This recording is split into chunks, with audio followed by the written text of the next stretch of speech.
Assalamualaikum warahmatullahi wabarakatuh. Hello student, good morning. How are you today? Bagaimana kabar kalian hari ini?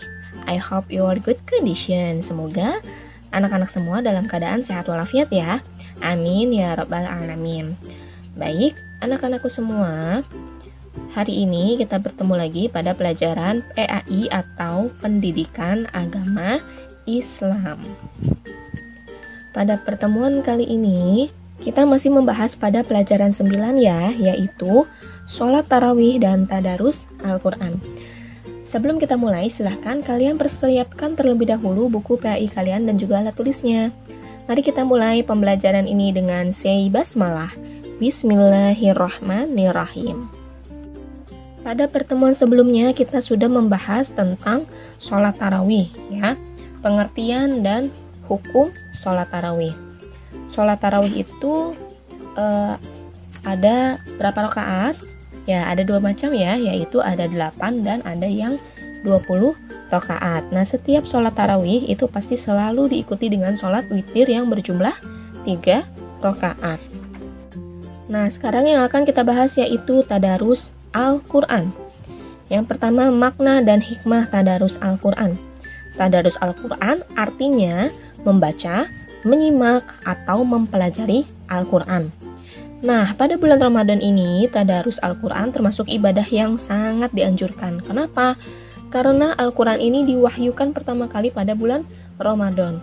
Al-Quran pertama kali diturunkan yaitu pada tanggal 17 Ramadan. Nah, selain itu, Al-Quran juga merupakan kitab suci umat Islam yang harus dibaca dan juga dipelajari kandungannya sebagai pedoman dalam kehidupan sehari-hari. Kemudian pada bulan Ramadan ini dianjurkan untuk banyak bertadarus. Bahkan dalam 1 bulan ini diharapkan dapat khatam 30 juz.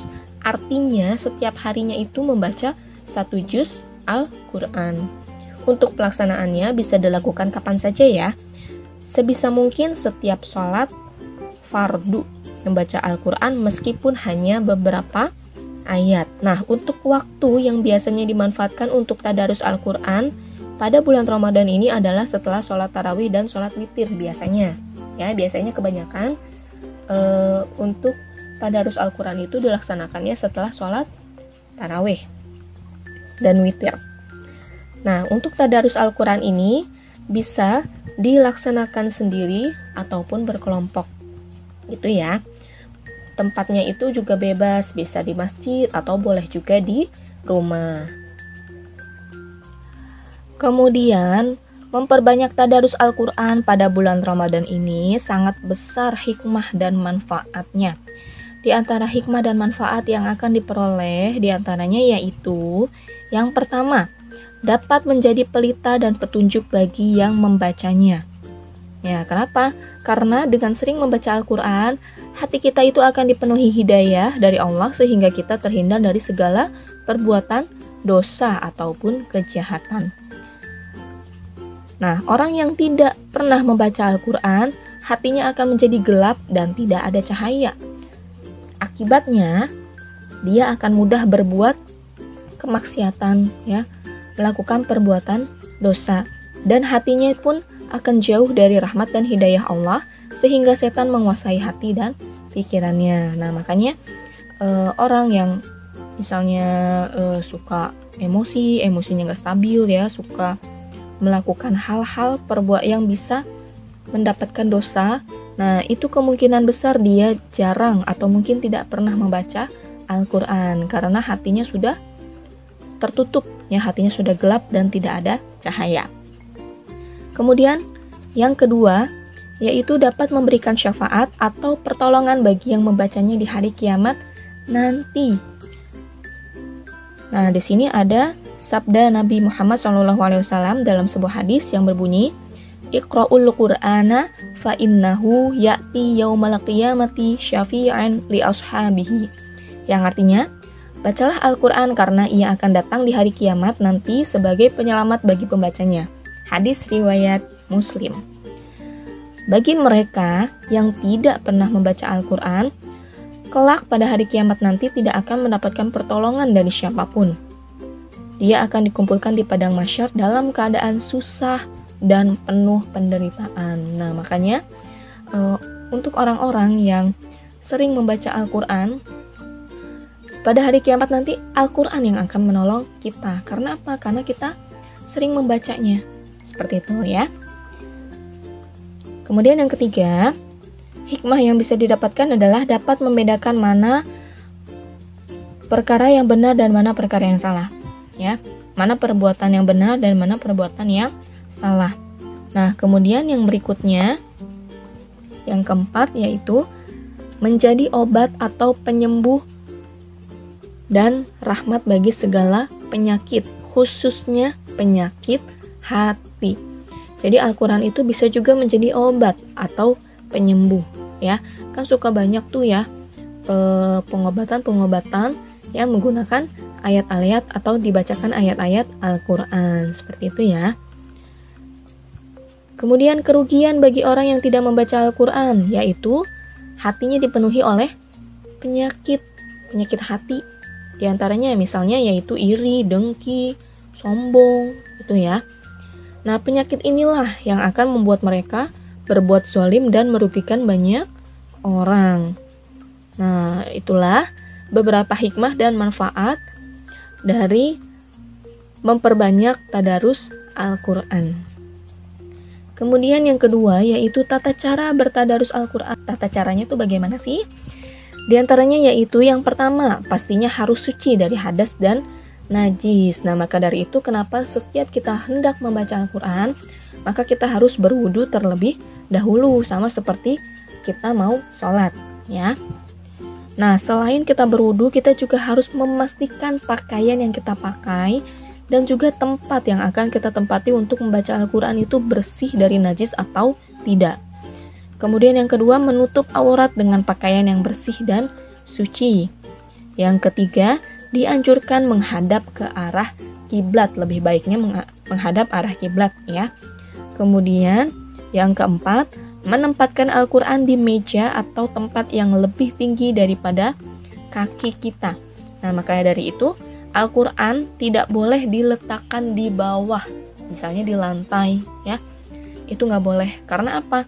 Karena Al-Quran tidak boleh diletakkan sejajar dengan kaki kita. Kemudian yang kelima, memulai tadarus dengan membaca surah Al-Fatihah. Karena Al-Fatihah itu adalah surah pembuka ya. Kemudian yang keenam, membaca Al-Quran dengan pelan, tartil, dan fasih. Nah, ini nih. Kalau baca Al-Quran itu tidak boleh terburu-buru. Ya, tidak boleh cepat-cepat. Nah, di sini pelan di sini maksudnya bukan berarti yang pelan banget gitu ya. Kalau yang terlalu pelan, nanti khawatirnya malah jadi ngantuk gitu. Jadi bacaannya juga nggak bener nantinya ya. Tapi kalau terlalu cepat pun juga tidak baik. Karena khawatir panjang pendeknya tidak tepat. Maka dari itu, perlahan di sini artinya biasa-biasa aja ya, jangan terlalu cepat, jangan juga terlalu lambat. Nah, harus tartil juga. Selain itu juga bacaannya harus fasih ya, makhrajul hurufnya diperhatikan, panjang pendeknya, hukum bacaannya pun juga harus diperhatikan. Nah, kemudian yang berikutnya, pergunakan tangan kanan untuk membuka setiap lembaran Al-Quran. Nah, kemudian yang terakhir, selesai membaca ditutup dengan bacaan Shadaqallahul Azim, yang artinya Maha benar Allah dengan segala firman-Nya. Ya, jadi itulah beberapa tata cara dalam bertadarus atau membaca Al-Quran. Nah, kebetulan sebentar lagi bulan Ramadan ini akan tiba. Ya, kita sebentar lagi akan menjalankan ibadah puasa Ramadan. Maka dari itu, untuk materi PAI yang kita pelajari pekan lalu dan hari ini, harap bisa diterapkan pada anak-anak ya dalam kesehariannya ya ketika nanti sudah tiba bulan Ramadan. Di antaranya yaitu jangan lupa untuk sholat tarawih ya, ditambah sholat witir. Kemudian setelah sholat tarawih itu bisa dilanjutkan dengan tadarus Al-Quran dan harus memperbanyak membaca Al-Quran karena itu akan mendapat keutamaan dari bulan Ramadan. Seperti itu ya. Baik anak-anak, itu saja materi kita hari ini. Kita tadi membahas tentang apa aja? Ya, kita membahas tentang tadarus Al-Quran, ya, makna dan hikmah tadarus Al-Quran, dan juga tata cara bertadarus Al-Quran. Nah, sekarang untuk tugas yang bisa kalian kerjakan pada hari ini yaitu kalian kerjakan halaman 135 ya untuk soal latihan. Kalian cukup kerjakan bagian A dan bagian B-nya saja ya. Pilihan ganda dan isian. Bagian A 10 soal dan bagian B 10 soal. Ya. Jangan lupa untuk dikerjakan ya tugasnya supaya tugas kalian tidak menumpuk.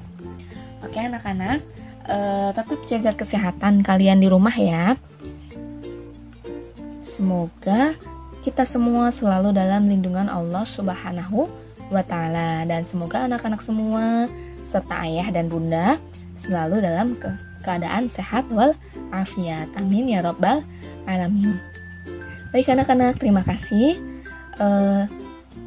udah mengikuti pembelajaran PAI hari ini dengan baik. Sampai bertemu lagi pada pekan berikutnya. Thank you. Wassalamualaikum warahmatullahi wabarakatuh.